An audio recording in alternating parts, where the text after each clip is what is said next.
سر یہ بتائیے گا کہ جو ٹیکسز تجویز کیے گئے ہیں وفاقی بجٹ میں، اس میں گین ٹیکس کی بات کی ہے، کیپٹل گین ٹیکس کی بات کی گئی ہے، اس کو ذرا دستاویزی حیثیت دینے کی بات کی گئی ہے کہ ڈاکومنٹیشن ہو، پتہ ہو کہ اس سیکٹر میں پیسہ کہاں سے آ رہا ہے، کتنا آ رہا ہے. تو آپ کا جو شعبہ ہے اس کے کیا آبجیکشن ہیں اس بجٹ پر؟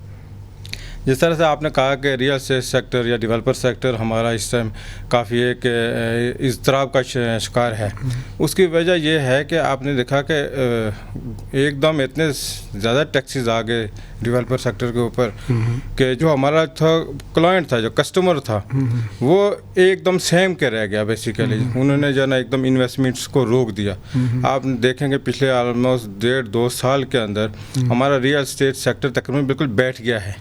جب سیکٹر چل رہا ہوتا ہے تو اس سے لنک آلموسٹ آپ دیکھیں کہ 30-40 اور انڈسٹریاں کے جو کہ لنک ہو کے چل رہی ہوتی ہیں.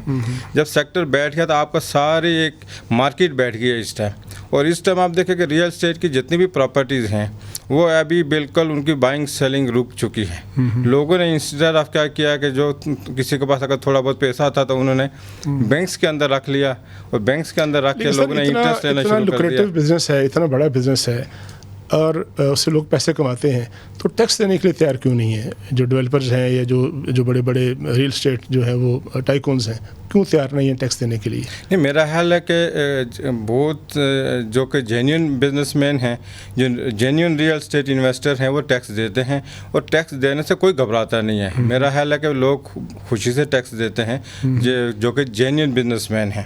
ہاں، بیچ میں کچھ لوگ ہوتے ہیں اور جو وہ ہر مارکیٹ میں ہوتے ہیں، چاہے وہ دنیا کے کسی آپ ملک میں چلے جائیں، کچھ لوگ ایسے ہوتے ہیں کہ جو کہ مطلب ٹیکس بچانے کی کوشش کرتے ہیں، لیکن اس کے لیے سسٹمز بنائے جاتے ہیں تاکہ وہ سسٹم کے تھرو، اب یو اے کی مثال آپ کے سامنے ہے، وہاں پہ دنیا کا ہر انویسٹر وہاں بیٹھا ہوا ہے، لیکن کیا وہ سسٹم کو بائی پاس کر پاتا ہے؟ نہیں بائی پاس کرتا. حکومت بھی تو یہی کہتی ہے نا کہ آپ جس طرح اپنا کاروبار ہے اس میں ایک ایک آنے کا حساب رکھتے ہیں، تو اگر آپ اپنے کاروبار میں بھی حساب رکھیں، ڈاکومنٹیشن کریں، اس کا پورا ریکارڈ ہو.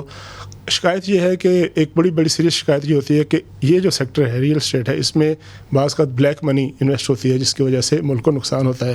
تو اس لیے بھی تجاویز ہیں کہ ان کو ڈاکومنٹ کیا جائے، ریکارڈ ہو. یہ فائلوں کا کاروبار نہ ہو، فائل چلتی ہے، فائل بک جاتی ہے، اس کا زمین پہ کہیں وجود نہیں ہوتا. تو آپ سمجھتے ہیں کہ ان چیزوں کو اوائڈ کرنا چاہیے، ان کا راستہ رکنا چاہیے ان چیزوں کا؟ بالکل کرنا چاہیے. میں کہتا ہوں کہ جو بندہ کسی پہ ٹرسٹ کر کے پیسہ لگا رہا ہے مارکیٹ میں، اور اس کا کوئی نہ کوئی مطلب اکاؤنٹیبلٹی ہونی چاہیے، اور ہم پورا ساتھ دیں گے گورنمنٹ کا. میں اس لیے کہہ رہا ہوں کہ ہم ایسے لوگ ہیں، کیونکہ ایک تو ہم ساری انویسٹمنٹ باہر سے خود لے کے آئے ہیں. اس کے ہٹ کے جو یہاں پہ اور بھی ہمارے جتنے بھی ڈیولپر ہیں، جتنے بھی ریئل اسٹیٹ کے لوگ ہیں، سارے لوگ گورنمنٹ کے ساتھ مطلب پارٹیسپیٹ کرنے کے لیے، اس پہ پورا کوآرڈینیٹ کرنے کے لیے تیار ہیں. گورنمنٹ ہمارے ساتھ بیٹھ جائے اور ہمارے ساتھ ڈسکس کرے. تو ڈسکس کرنے کے بعد جو اس میں جو ہے نا پالیسیز بنائی جائیں اور پالیسیز پہ پھر عمل کرایا جائے.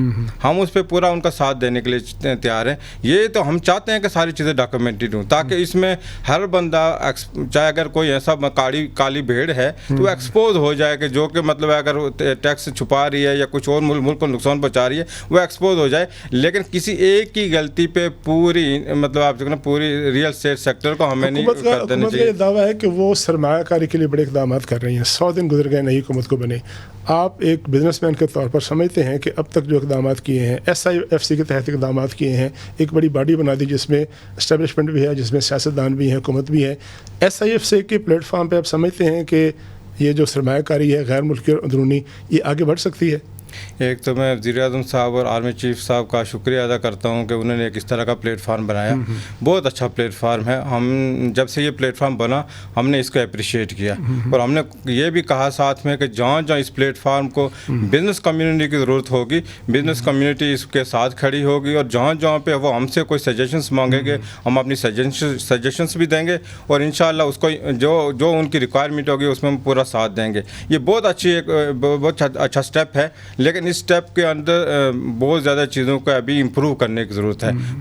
کچھ تجاویز کیا آپ کے پاس؟ بہت سے دوسرے جو ادارے ہیں سارے، ان کو بیسیکلی ہمیں SIFC کے پلیٹ فارم کے نیچے لانا پڑے گا، تاکہ سارے ادارے SIFC کی جو بیسک روح ہے، ون ونڈو آپریشن ہے، وہ شروع ہو جائے.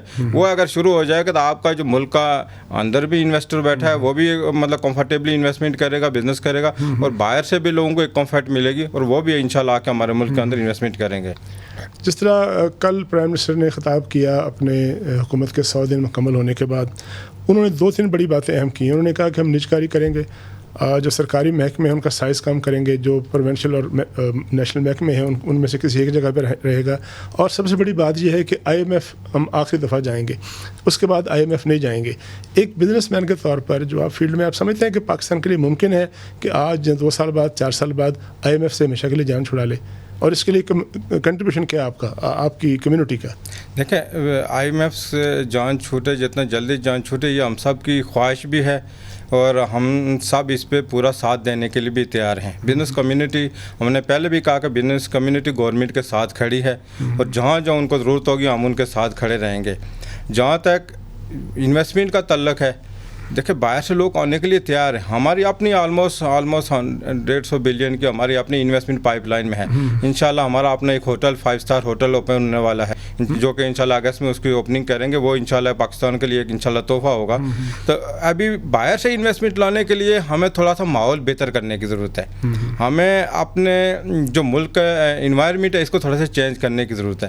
آپ سمجھتے ہیں کہ سیکورٹی کے ایشوز ہیں, یا اس کے علاوہ کوئی جو تاجر آتا ہے اس کو جو فیصلے سازی ہوتی ہے اس میں تاخیر ہو جاتی ہے, NOC میں تاخیر ہو جاتی ہے, سب سے بڑی رکاوٹ کیا ہے؟ دیکھیں الحمدللہ سیکورٹی کے حالات جو ہے الحمدللہ بہت بہتر ہیں. سیکورٹی کے معاملات نہیں, ہمیں اپنے سیکورٹی ایجنسیز پہ پورا بھروسہ ہے. الحمدللہ وہ پوری طرح سے ملک کی سیکورٹی کو مطلب دیکھ رہی ہیں, اور ہم الحمدللہ وہ ہر جگہ پہ بزنس کمیونٹی کو پوری قوم کو پروٹیکٹ کرتی ہیں. جہاں تک فیصلہ سازی کا ہے, یہ ڈیفینیٹلی پرابلم ہے. ہم کیونکہ آپ دیکھیں ملک کے اندر کا جو بزنس مین ہے وہ فیصلہ سازی کے خلاف ہمیشہ سے بات کرتا رہتا ہے, کیونکہ ڈیفینیٹلی ان کے ساتھ اس طرح کے پرابلمس آتے ہیں. ایک بندہ بزنس مین کبھی بھی نہیں چاہتا کہ میں فائل لے کے کسی دفتر کے چکر لگاتا رہوں اور میری فائل مطلب موو نہ کرے, میرا رائٹ کام جو ہے وہ بھی نہ ہو, بلا وجہ تاخیر نہ ہو. تو ڈیفینیٹلی فیصلہ سازی کے پرابلمس ہیں.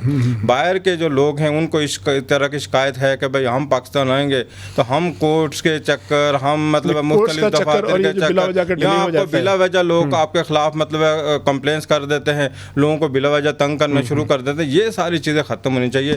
ون ونڈو آپریشن ہونا چاہیے. بہت شکریہ راشد الیاس صاحب, آپ نے ہمیں جوائن کیا اور آپ نے ڈیولپرز جو ایسوسیشن ہے اس کا پوائنٹ آف ویو اور ریئل اسٹیٹ بزنس کو جو شکایات ہیں اس کے بارے میں اپنا نقطہ نظر بنایا.